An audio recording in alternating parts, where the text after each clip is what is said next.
Hi, everyone, and welcome to my teaching and learning night video.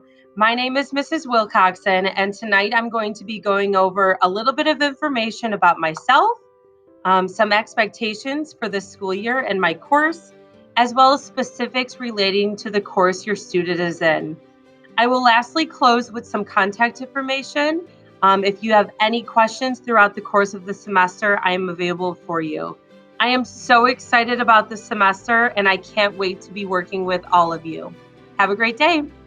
All right, let's go ahead and get started. Once again, welcome to Teaching and Learning Night. My name is Mrs. Wilcoxon. A little bit about myself. This is my 12th year in education, but it's my 5th year at Lamont High School.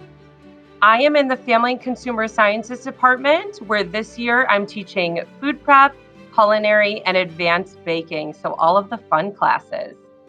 I also coach cheerleading here. I also have been coaching for 5 years as well. A little bit of my educational background. I went to Eastern Illinois University where I got my bachelor's. Right after I started teaching and right after Eastern, I went ahead and I got my first master's in educational administration from Governor State University.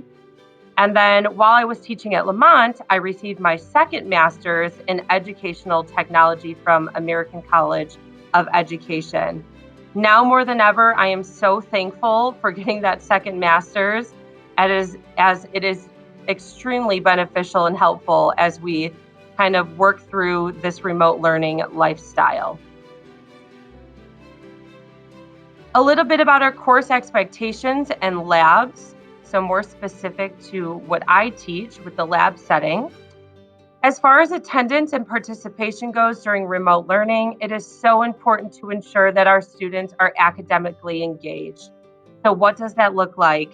That means that students are waking up at an appropriate time, logging in on time or early for their Google Meet, um, making sure that they are in a location that is quiet, it is not disruptive, there's little to no distractions, making sure that their computer is charged or charging while they are using it to ensure that they do not get logged out of our Google Meet, making sure that they're prepared with necessary materials for learning, so whether that's documents within Google Drive or maybe even being prepared and ready to go for their labs.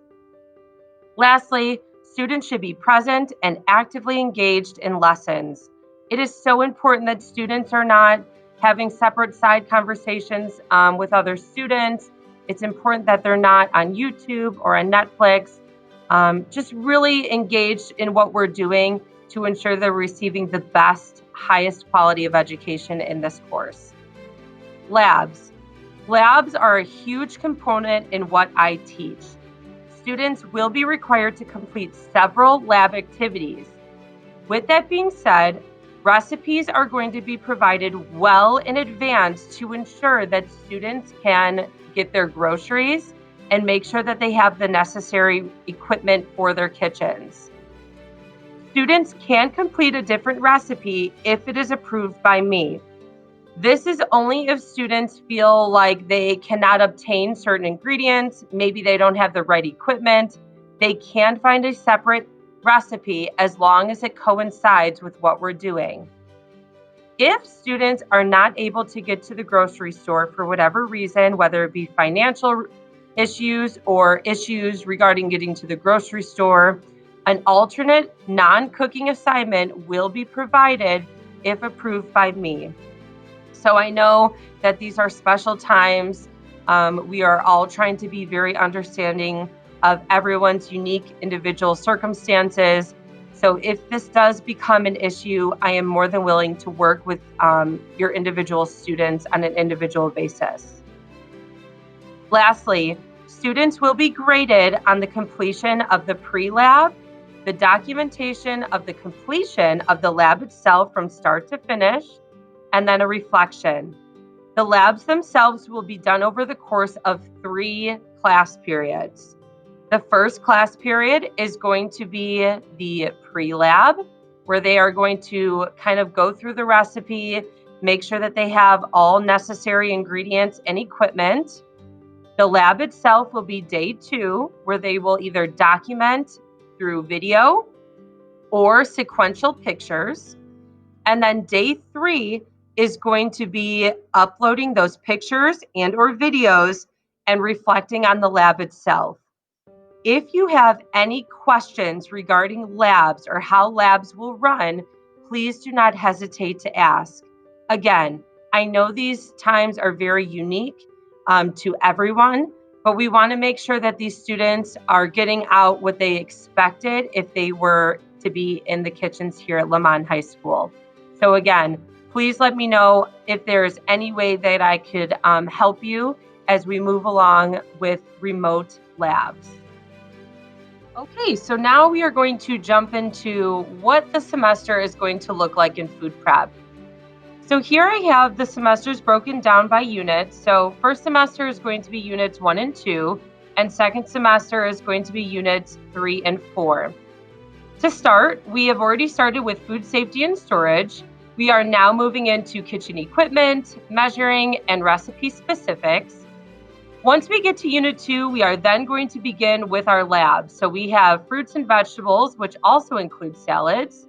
We are then going to jump into grains and then finish the semester off with cookies just in time for the holidays.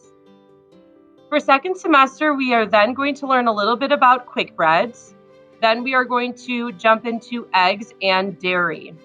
Unit 4 is essentially nutrition, but we try our very best to discuss nutrition throughout all of our units. For food prep, it is mostly made up of all of the labs. So as I discussed before, a majority of their grade is going to be made up of the 3 days of the pre-lab, the lab itself, and then the post-lab. To close out the night, I wanted to provide everyone with some contact information. If you have any questions or concerns, please do not hesitate to contact me. This can be done through email, my school phone number, or we could even set up a Google Meet. I also have provided my Twitter handle at LHS210Wilcoxon, as I love to post videos and photos of everything that we are going to be doing throughout the year. Once again, thank you so much for tuning in. I can't wait to get to know your student more, and I can't wait to have wonderful experiences within the Family Consumer Sciences Department this year. Thank you. Have a great night.